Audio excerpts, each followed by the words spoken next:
At 4:30, our one and only 4:30, and we got Chattanooga, who went 7-5 last year, traveling to Memphis, who went 11-2. Memphis favored by 27.5 points on ESPN Plus.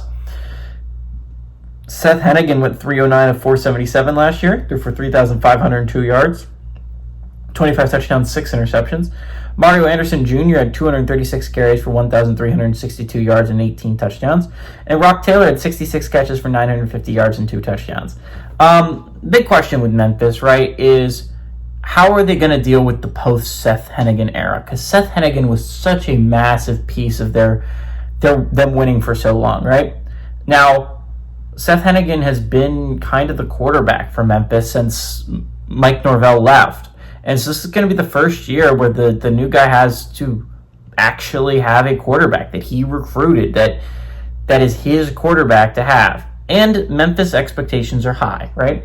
I know when you're talking about, I've mentioned it in previous videos, you're talking about the group of 6 candidates to go to the college football playoff, right? There's 4 names that come to mind. Boise State, Memphis, Navy, and Tulane. And if you would notice, 3 of those names are in the American Conference. It's expected that I think that whoever wins the American Conference, as long as they have only 1 loss, will most likely be that college football playoff rep for the big group of 5.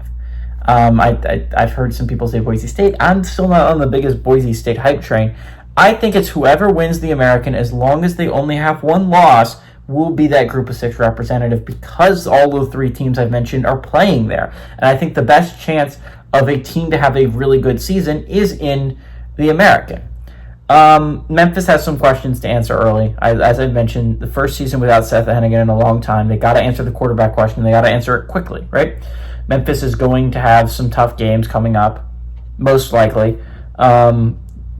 You have some tough teams to play in the American, and if you want to take that next step, right? Memphis has been on the cusp for so long, right? They've been a team that has been close to the college football playoff, but it's always been the bridesmaid, right?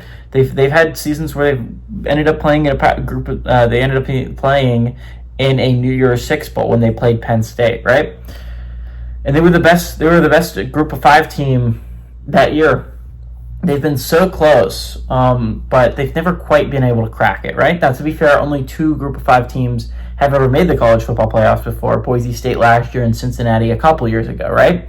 So, I mean, it's not insane that Memphis has never made it, but the expectations are so high in Memphis. They've gotten to the point where they think they're on the cusp, right? They're on the cusp of maybe breaking through and getting to that next level. And then this is the year where I wouldn't say it opens up. I think this is going to be, of the 3 teams I just mentioned in the American, the Memphis is the least likely of those 3 teams, because they don't have that experienced veteran quarterback that Navy does. They don't have that guy like Jake Ratzlaff coming in and the culture that Tulane has built. So I think it's really interesting to see. Memphis, I think, is the 3rd best team in the American, but this is still a team I think can push Navy, is a team I think can push Tulane. And for that reason, I think Memphis is a really dangerous team to watch this year. I like Memphis to win, and I like Memphis to cover against Chattanooga.